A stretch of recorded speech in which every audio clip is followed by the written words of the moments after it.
तुम सुबह उठते हो और आईने में खुद को नहीं देखते, बल्कि उस छवि को ढूंढते हो जो दुनिया देखना चाहती है। तुम कपड़े अपने लिए नहीं पहनते, तुम शब्द अपने लिए नहीं चुनते, यहां तक कि तुम सपने भी वो देखते हो जिन पर समाज तालियां बजा सके। लेकिन रुको, एक पल के लिए सब रोक दो। सोचो, अगर कल सुबह तुम उठो और तुम्हें पता चले कि इस दुनिया में तुम्हारे सिवा कोई और नहीं है जिसे तुम्हें खुश करना है, तो तुम क्या करोगे? तुम कैसे जियोगे? क्या तुम्हारी चाल वही होगी? क्या तुम्हारे चेहरे पर वही तनाव होगा? शायद नहीं। और यही वो बिंदु है जहां से तुम्हारी असली कैद का पता चलता है। तुम्हारी बेड़ियां लोहे की नहीं हैं, वे दूसरों की राय से बनी हैं। आज हम इन्हीं बेड़ियों को पिघलाने की यात्रा पर चलेंगे। ये यात्रा लापरवाह होने की नहीं है, ये यात्रा स्वयं को वापस पाने की है। हम सब एक गहरे नशे में हैं। ये नशा शराब का नहीं है, ये नशा है स्वीकृति का। लोग मुझे अच्छा कहें, लोग मुझे समझदार मानें, लोग मेरी तारीफ करें। बचपन से हमें सिखाया गया कि हम एक अधूरे चित्र हैं और दुनिया की तारीफ वो रंग है जो हमें पूरा करेगी। तुमने अपनी हंसी दबा दी क्योंकि वो बहुत जोर से थी। तुमने अपने आंसू पोंछ लिए क्योंकि मर्द को दर्द नहीं होता या रोना कमजोरी है। तुमने अपने शौक मार दिए क्योंकि उनमें करियर नहीं था। परिणाम, तुम एक बेहतरीन उत्पाद बन गए जिसे समाज ने खरीद लिया। लेकिन उस उत्पाद के अंदर की रूह, वो कहीं कोने में सिकुड़ कर बैठ गई। क्या तुमने कभी सोचा कि दूसरों की राय का वजन इतना क्यों है? क्योंकि तुमने अपनी कीमत तय करने का अधिकार दूसरों को दे रखा है। तुम्हें खुली दुकान की तरह हो गए हो, जहां कोई भी राहगीर आकर तुम्हारी कीमत लगा सकता है। अगर उन्होंने कहा तुम हीरा हो तो तुम चमकने लगते हो, अगर उन्होंने कहा तुम पत्थर हो तो तुम टूट जाते हो। क्या ये गुलामी नहीं है? क्या अपनी खुशी का रिमोट कंट्रोल किसी और के हाथ में देना सबसे बड़ी मूर्खता नहीं है? सच्चाई ये है कि दुनिया तुम्हारे बारे में नहीं सोच रही है। दुनिया अपने आप में उलझी है कि तुम उनके बारे में क्या सोच रहे हो। तुम्हें डर किस बात का है? कि लोग तुम्हें छोड़ देंगे? कि तुम अकेले रह जाओगे? याद रखो, जो भीड़ तुम्हें तुम्हारे झूठे रूप के लिए पसंद करती है, वो भीड़ उस दिन गायब हो जाएगी जिस दिन तुम सच बोलोगे। और वो अकेलापन उस भीड़ से कहीं ज्यादा पवित्र होगा। हम मुखौटे पहनते हैं। सोशल मीडिया पर खुश दिखने का मुखौटा, ऑफिस में जी हजूरी का मुखौटा, रिश्तों में मैं ठीक हूं का मुखौटा। ये मुखौटे इतने भारी हो चुके हैं कि अब तुम्हारी गर्दन झुकने लगी है। तुम्हारी आत्मा थक चुकी है। ऊर्जा का नियम कहता है कि ऊर्जा कभी नष्ट नहीं होती। तो सोचो, तुम्हारी वो सारी ऊर्जा कहाँ जा रही है? वो जा रही है इन मुखौटों को संभालने में, डर में, कहीं मेरा सच न दिख जाए। लेकिन प्रकृति को देखो, क्या गुलाब इस चिंता में खिलना बंद कर देता है कि कोई उसे देखेगा या नहीं? क्या नदी इस डर से बहना छोड़ देती है कि कोई उसे गंदा कहेगा? नहीं, वे बस हैं। वे अपने स्वभाव में पूर्ण हैं। तुम्हें अस्वीकार किए जाने का डर इसलिए है क्योंकि तुमने अभी तक खुद को स्वीकार नहीं किया है। जिस दिन तुम खुद को गले लगा लोगे, अपनी कमियों के साथ, अपने दागों के साथ, अपने अंधेरे और उजाले दोनों के साथ, उस दिन तुम्हें किसी बाहरी गवाह की जरूरत नहीं रहेगी। परवाह न करने का मतलब ये नहीं है कि तुम पत्थर दिल हो जाओ। इसका मतलब ये नहीं है कि तुम दूसरों को चोट पहुंचाओ। इसका असली अर्थ है चयन की शक्ति। इसका अर्थ है ये चुनना कि कौन सी चीज मेरी शांति के लायक है और कौन सी नहीं। क्या पड़ोसी की गॉसिप मेरी शांति से ज्यादा कीमती है? नहीं। क्या किसी अनजान व्यक्ति का कमेंट मेरे आत्मसम्मान से बड़ा है? नहीं। जब तुम परवाह करना छोड़ते हो तो तुम एक फिल्टर लगा लेते हो। तुम कचरे को अपने मन के बगीचे में घुसने से रोकते हो। सोचो, तुम्हारे पास दिन में खर्च करने के लिए केवल 100 सिक्के यानी ऊर्जा है। क्या तुम 50 सिक्के इस चिंता में खर्च करना चाहोगे कि फलां व्यक्ति ने मुझे टेढ़ी नजर से क्यों देखा?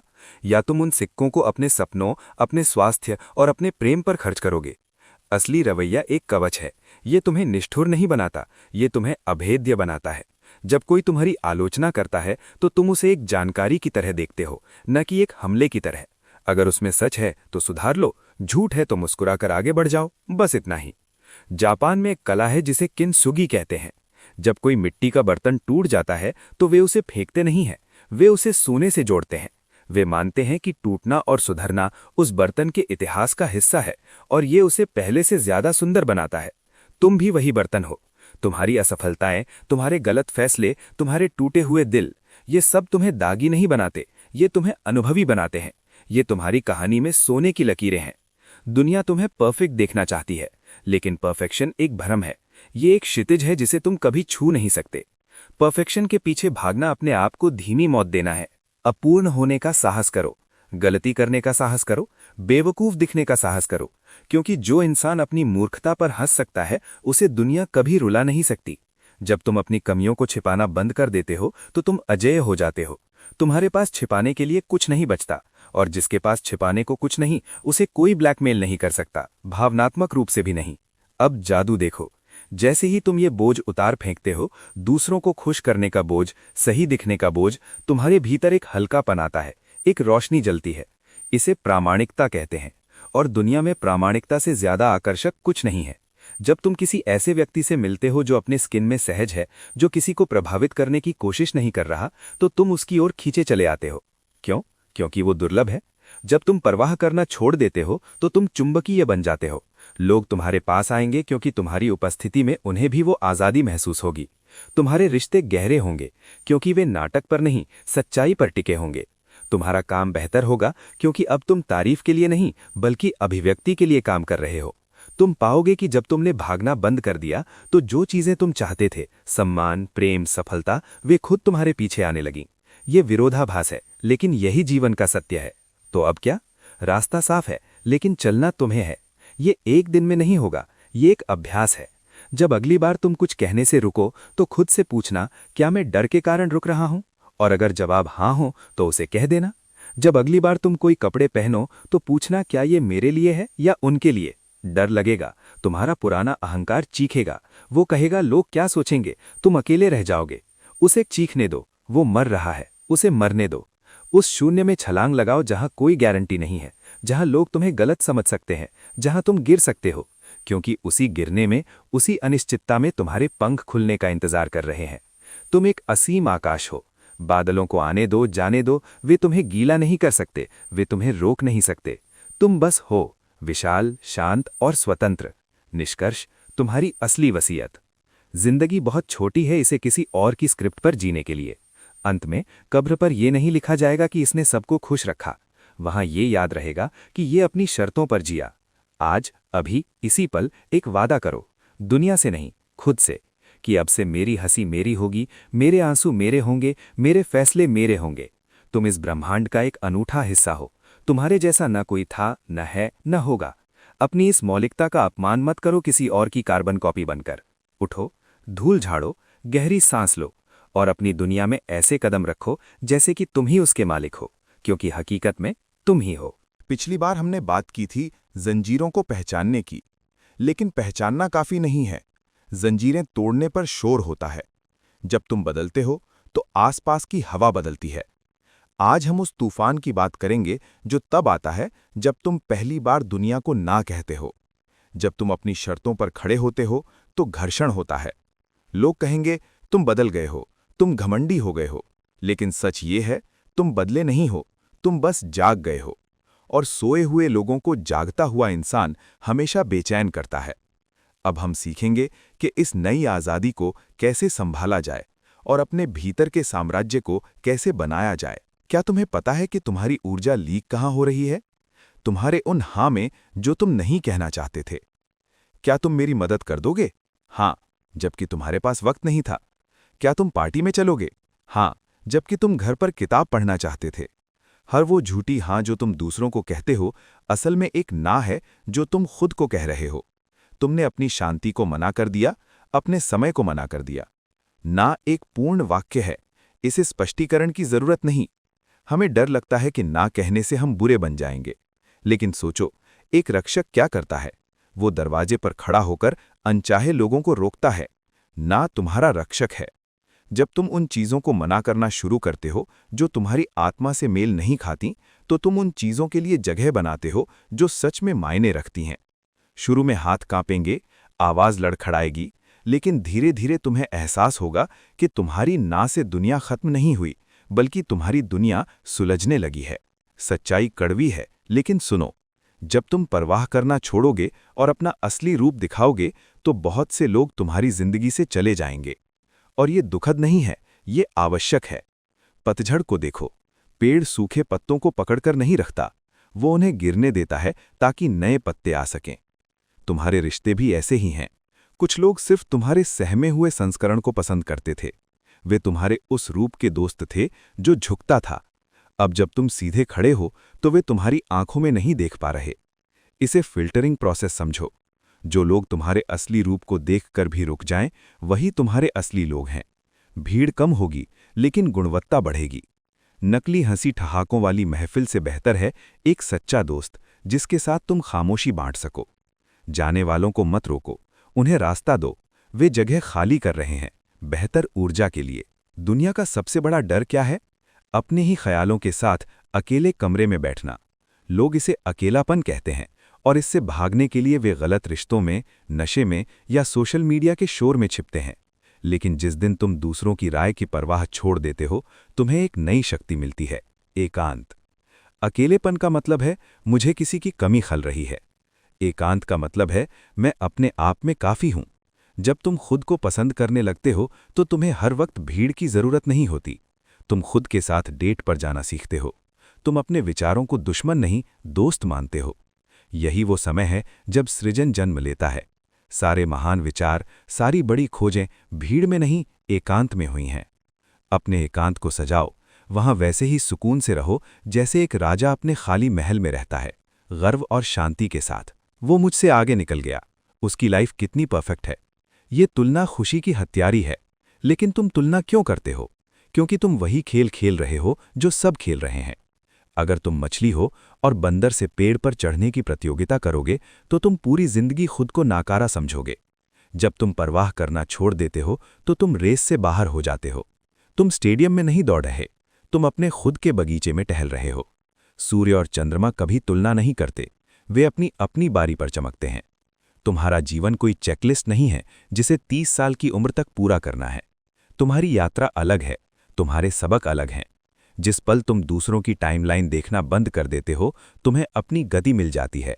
और अपनी गति से चलने में जो आनंद है वो किसी रेस को जीतने में नहीं है। अब तक लोग तुम्हें नियंत्रित करने के लिए आलोचना का उपयोग करते थे। तुम ऐसे दिखते हो, तुम ये नहीं कर पाओगे। अब तुम एक कीमियाकार बनोगे, तुम इस जहर को दवा में बदलोगे। जब कोई तुम्हारी आलोचना करे तो प्रतिक्रिया मत करो, बस देखो। सोचो, क्या ये बात सच है? अगर सच है तो सुधार लो बिना बुरा माने। अगर झूठ है, जो कि 99% बार होता है, तो समझ लो कि ये आलोचना तुम्हारे बारे में नहीं है। ये उस व्यक्ति की अपनी असुरक्षाओं, उसकी जलन और उसकी सीमित सोच का प्रतिबिंब है। गांधी, बुद्ध, ईसा मसीह, क्या कोई ऐसा था जिसकी आलोचना नहीं हुई? अगर दुनिया ने उन्हें नहीं बख्शा तो तुम और मैं क्या चीज़ हैं? आलोचना इस बात का सबूत है कि तुम कुछ कर रहे हो, तुम दिखाई दे रहे हो। मरे हुए कुत्ते को कोई लात नहीं मारता। आलोचना को अपनी सफलता का बैकग्राउंड म्यूजिक मान लो। अंत में हम सबसे गहरे रहस्य पर आते हैं। परवाह ना करने का सबसे ऊंचा स्तर क्या है? वो है परिणाम की परवाह ना करना। गीता में कृष्ण ने इसे निष्काम कर्म कहा है।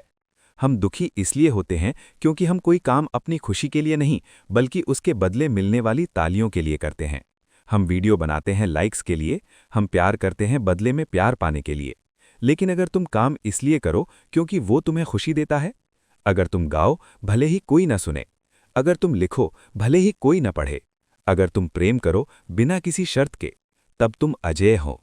जब तुम्हारी खुशी बाहरी परिणाम पर निर्भर नहीं होती तो दुनिया तुम्हारी खुशी छीन नहीं सकती।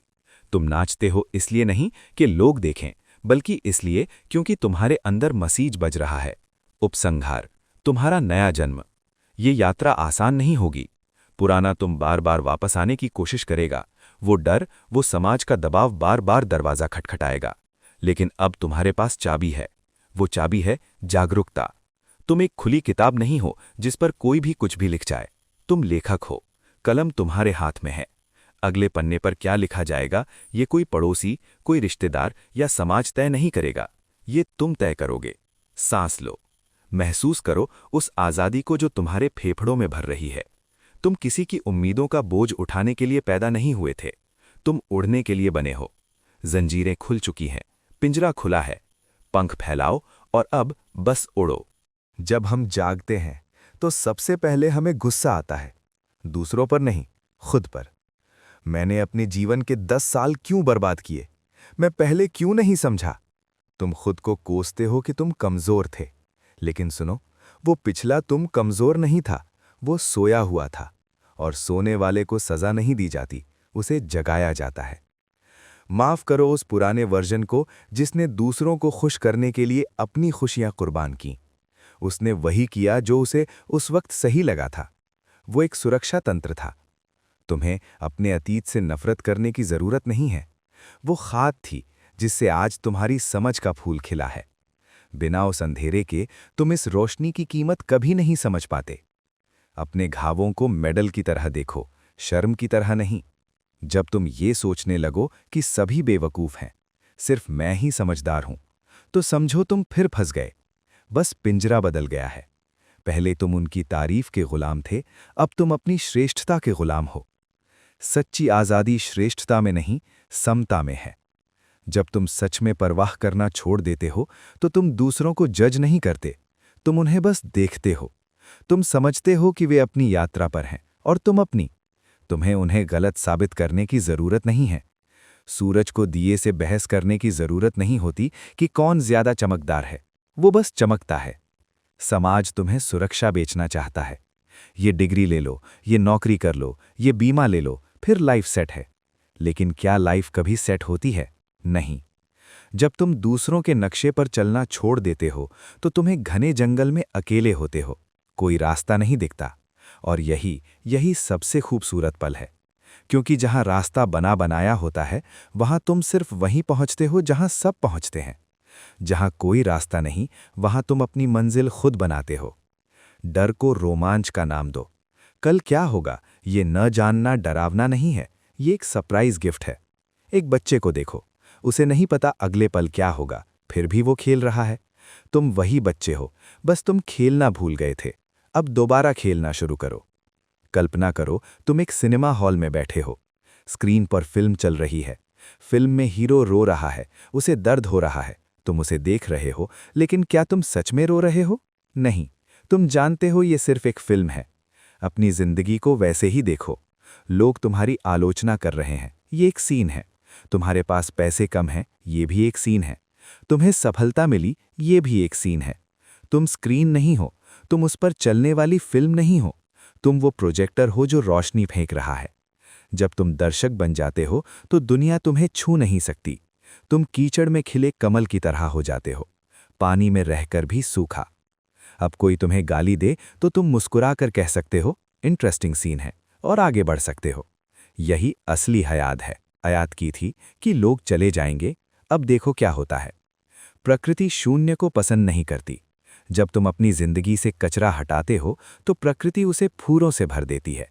जब तुम अपनी शर्तों पर जीते हो, बिना किसी को इम्प्रेस करने की कोशिश किए, तो तुम एक खास फ्रीक्वेंसी पर वाइब्रेट करते हो। अब तुम मांगने वाले नहीं हो, तुम सम्राट हो, और लोग सम्राट के पास आते हैं। अब तुम्हारे जीवन में वे लोग आएंगे जो तुम्हारे सच्चे स्वरूप से प्यार करेंगे। वे रिश्ते नहीं, वे रूहानी कनेक्शन होंगे। तुम्हें प्यार ढूंढना नहीं पड़ेगा, प्यार तुम्हें ढूंढ लेगा। तुम्हें मौके छीनने नहीं पड़ेंगे, दरवाजे खुद खुलेंगे। क्योंकि दुनिया झुकती है उसके सामने जो खुद को पहचानता है। तो दोस्त, अब तुम उस किनारे पर खड़े हो जहां से पीछे मुड़कर देखना बेमानी है। ये यात्रा परवाह न करने से शुरू हुई थी, लेकिन ये खुद से प्रेम करने पर खत्म हो रही है। तुम्हारे पास खोने के लिए अब कुछ नहीं है, क्योंकि जो तुम्हारा था, तुम्हारी आत्मा, उसे कोई छीन नहीं सकता। और जो तुम्हारा नहीं था, लोगों की राय, उसका गिल जाना ही बेहतर था। अब तुम पानी की तरह हो। रास्ते में पत्थर आएंगे, तुम उनके ऊपर से बह जाओगे। गड्ढे आएंगे, तुम उन्हें भर दोगे। ऊंचाई आएगी, तुम झरना बनकर गिरोगे। लेकिन तुम रुकोगे नहीं। जाओ और अपनी कहानी को ऐसे जियो जैसे कि पूरी कायनात सिर्फ तुम्हें देखने के लिए ही रची गई हो। हंसो तो ऐसे कि आकाश गूंज उठे। जियो तो ऐसे कि मौत भी आए तो उसे लगे कि उसने किसी जिंदा इंसान को छुआ है। तुम मुक्त हो, तुम मुक्त हो।